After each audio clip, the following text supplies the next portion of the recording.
Muy bien, pues mi nombre es Miguel Ángel Martínez, más conocido por Michel, y soy alumno de la Academia de la Biblia y voy a hacer una exposición hoy a todos vosotros acerca del libro de Filipenses. Y para ello quisiera comentaros que el libro de Filipenses es un libro cortito, una carta escrita por el apóstol Pablo, solo tiene 4 capítulos. La carta a los Filipenses fue escrita aproximadamente en el año 60 después de Cristo. Recalcar que es una iglesia, la de Filipos, que tiene como anécdota que en los comienzos podemos ver al carcelero de Filipos, tan conocido, que llegó a decir: ¿qué he de hacer para ser salvo, ¿no? Si crees, serás salvo tú y tu casa. Y ahí fue uno de los personajes principales en el comienzo de esta iglesia. Y Pablo escribe a esta iglesia desde Roma, desde la cárcel. Bueno, exactamente no desde la cárcel, sino de un arresto domiciliario. Estaba en una casa, pero estaba rodeado por soldados romanos que custodiaban para que no pudieran dar en libertad. La ciudad de Filipos aparece ya en el libro de Hechos, capítulo 16, donde se narra el segundo viaje misionero de Pablo, y en este caso iba acompañado por Silas, Timoteo y Lucas.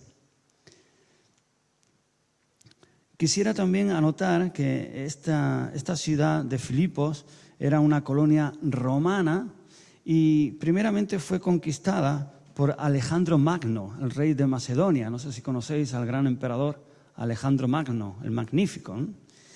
Y curiosamente le pusieron el nombre de Filipos en honor a su padre, que se llamaba Filipo.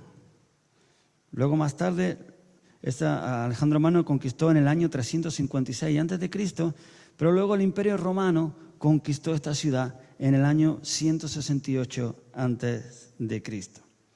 Destacar en esta carta que es una carta atípica, diferente a las demás cartas que escribe el apóstol Pablo, o epístolas, como podemos ver en nuestras Biblias, porque habla de una forma diferente, tiene un tono diferente, más amigable, más cercano, y tiene una estructura de escritura que le llamaban estructura de carta de amistad. Tiene una serie de connotaciones diferentes a lo que era una carta de corrección, de enseñanza, sino que era más bien pastoral, pero en el sentido de amigos.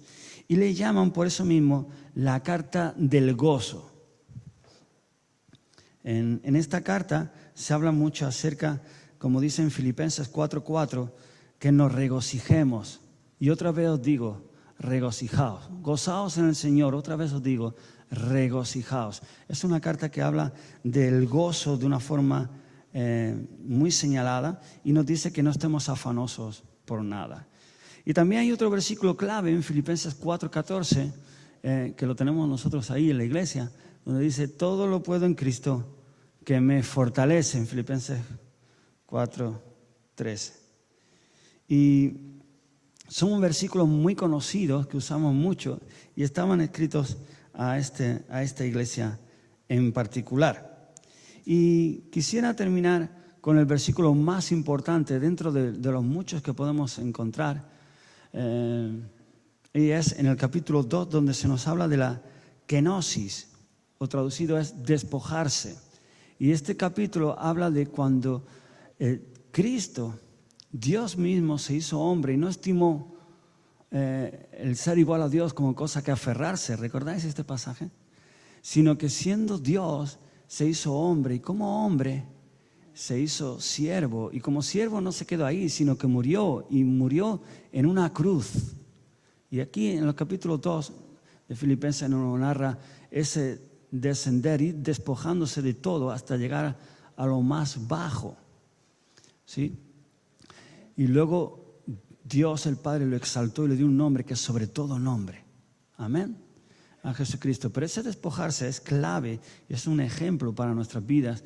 Lo importante que es en nuestras vidas que nos despojemos de todo peso que tenemos encima, que nos despojemos del pecado que nos asedia, que nos despojemos de una forma de vivir que no le agrada a Dios, que nos dejemos de nosotros mismos y sea Cristo el que vive en nosotros. Y podamos decir algo curioso que se menciona también en esta carta, y es que al emperador se le decía el Señor. Él era el que estaba por encima, Señor y Salvador, se le decía al emperador. Y de pronto estas palabras suelen usarse para Jesús, cuando se le dice: tú eres el Kyrios, el Señor y el Salvador de tu pueblo, Israel.